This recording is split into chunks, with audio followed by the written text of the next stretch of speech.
Hola a todos, ¿cómo están?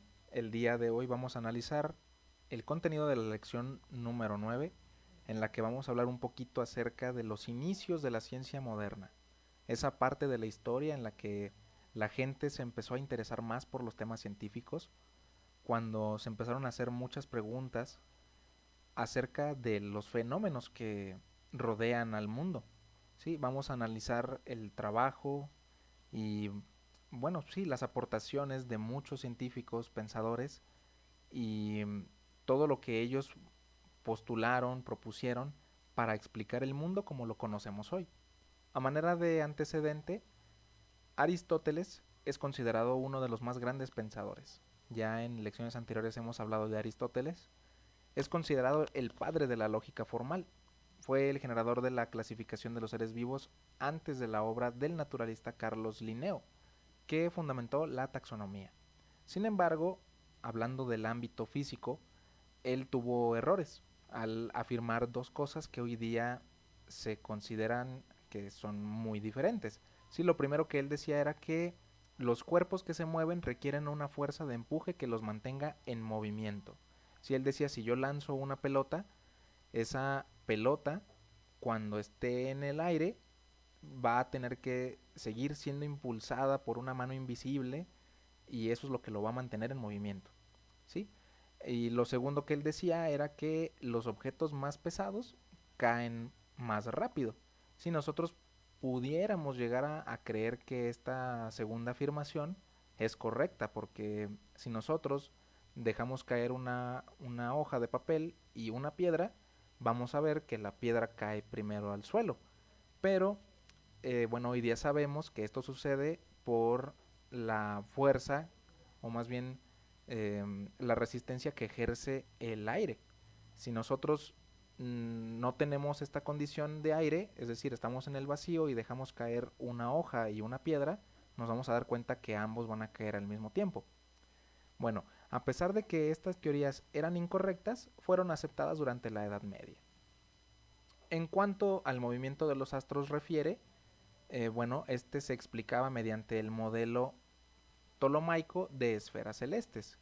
Se le llama modelo tolomaico porque lo propuso una persona llamada Ptolomeo, ¿sí? De hecho, aquí tenemos una imagen de cómo era él, lo que él pensaba. Él decía que la Tierra era el centro de nuestro sistema solar y que alrededor de nosotros giraban los demás astros, incluyendo al Sol, ¿sí? Además, la Iglesia se encargó de difundir la idea de que la esfera de la bóveda celeste, al igual que las esferas de los planetas, la Luna y el Sol, eran movidas por ángeles ocultos que las empujaban en todo momento. Si ellos decían que había ángeles que eran los que se encargaban de mover a los planetas y también al Sol. Vaya ideas, ¿no? Bueno, esto fue refutado por Guillermo de Ockham, quien decía que el movimiento no requería del contacto constante de un impulso.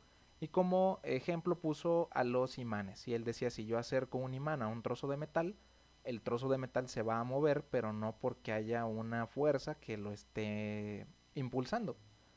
Durante el siglo XV la gente se replanteaba constantemente ideas y pensamientos que anteriormente eran considerados correctos. Si la gente se empezó a cuestionar si lo que ellos conocían hasta ese momento realmente era la verdad o no. La observación y experimentación de los primeros científicos se fue volviendo metódica y las evidencias que soportaban nuevos paradigmas eran contundentes. Un ejemplo de ello pues era la idea de que la Tierra era plana.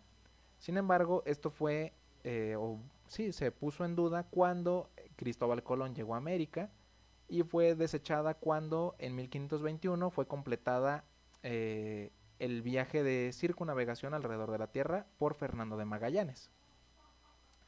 El impulso final que necesitaba la revolución intelectual del siglo XV tuvo que ver con el calendario.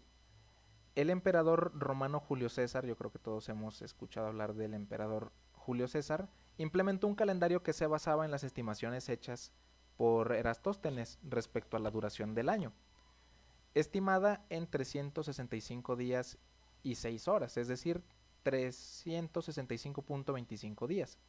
En este calendario El año ordinario constaba de 365 días y cada 4 años se añadía un día adicional al mes de febrero para compensar la falta de un cuarto día cada 4 años. Sí. Sin embargo, el cálculo hecho por Erastóstenes no era del todo preciso, pues en realidad el año tiene una duración, hoy se sabe, alrededor de 365.2425, sí, como podemos ver la diferencia pues no es mucha, pero sí es algo, sí, lo que equivale a 365, perdón, 5 horas, 49 minutos y 12 segundos. La diferencia de 10 minutos y 48 segundos podrá parecer imperceptible, pero con el paso del tiempo, pues esto sí se convierte en una cantidad pues nada despreciable, así como dice aquí. Con el paso de los años y debido al error del calendario juliano, así se llamaba el calendario del que estábamos hablando, la fecha en la que realmente sucedía el equinoccio dejó de coincidir con el 21 de marzo.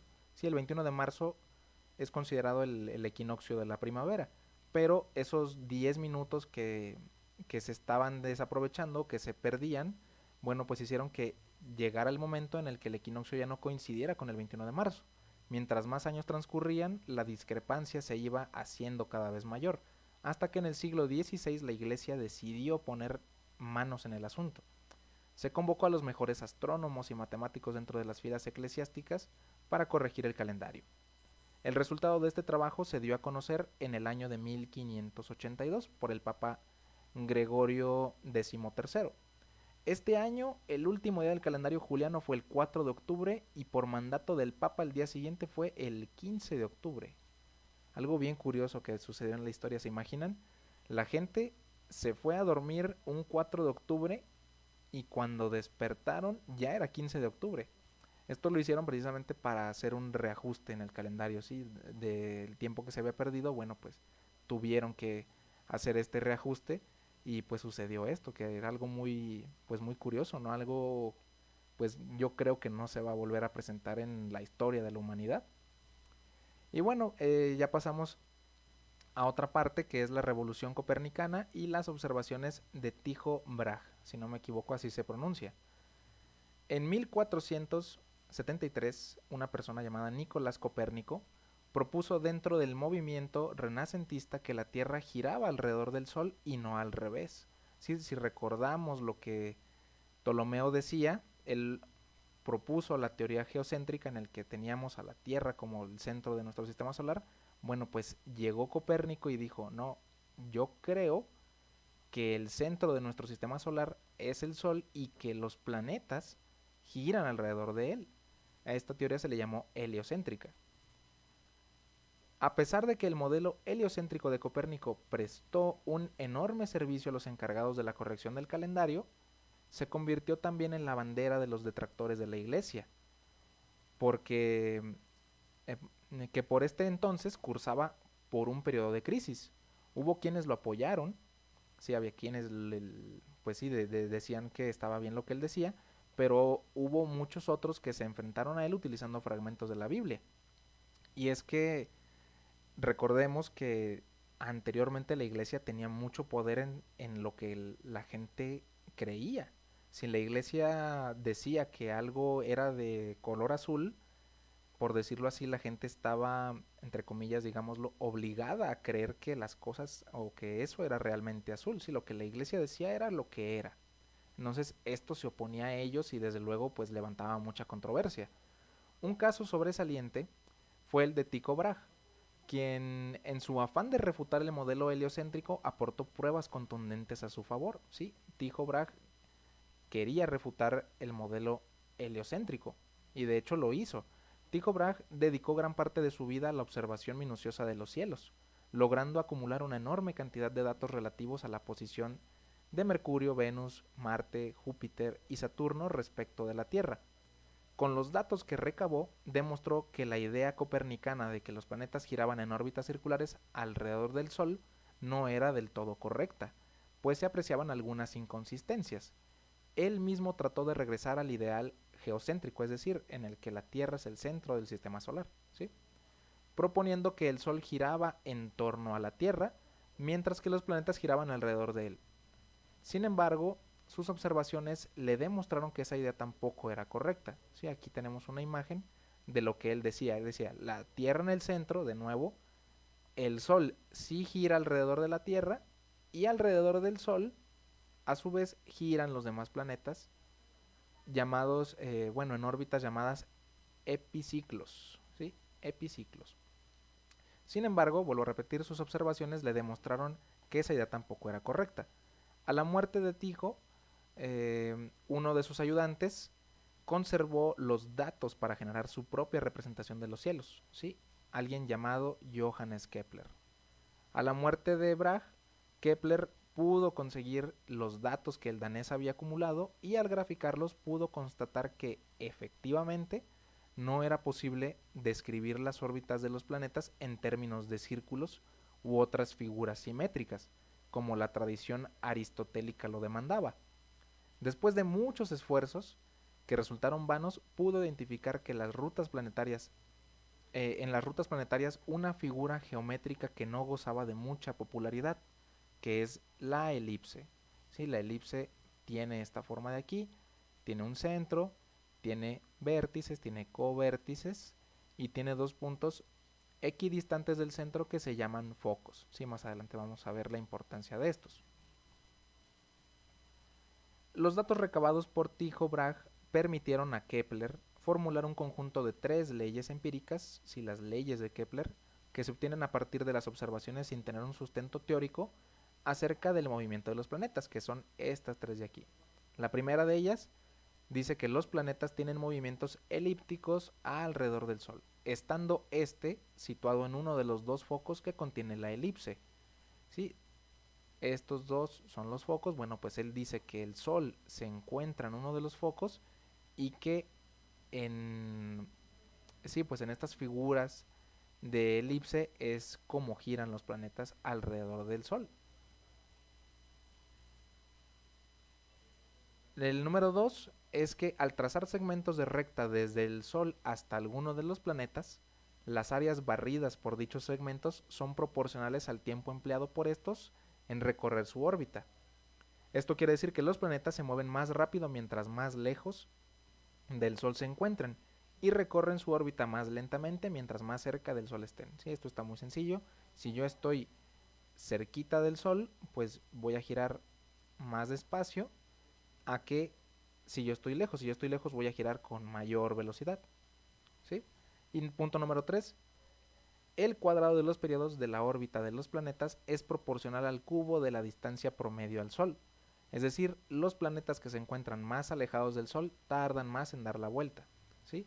Esto en relación a la segunda ley, ¿sí? Si yo me muevo más rápido, no significa que le vaya a dar la vuelta al Sol en menos tiempo, ¿sí? Eso es el punto número 3. Las predicciones de la teoría concordaban de forma tan precisa con la realidad que nadie pudo poner en duda las leyes de Kepler. Esto abrió el camino a toda una generación de grandes pensadores que trataron por todos los medios de entender el por qué los planetas se mueven de esa manera. A esto se le llamó el problema de Kepler. Y aquí es donde ya entra el trabajo de otros grandes científicos, leyendas, como lo son, por ejemplo, Isaac Newton, sí que él propuso leyes gravitacionales y de movimiento, pero bueno, nosotros ya tendremos oportunidad de hablar de esto más adelante. Para esta parte del trabajo de Kepler, de Tycho Brahe y de Copérnico, hay un video que se los voy a dejar en el foro de dudas para que lo vean. Yo creo que vale mucho la pena, es realmente muy interesante, no les va a quitar mucho de su tiempo. Lo voy a dejar ahí para que le puedan echar un vistazo. Y con esto estaríamos concluyendo la lección número 9. Recordarles siempre si tienen alguna duda, háganmela saber, estoy al pendiente de ustedes y nos vemos en la próxima. Adiós.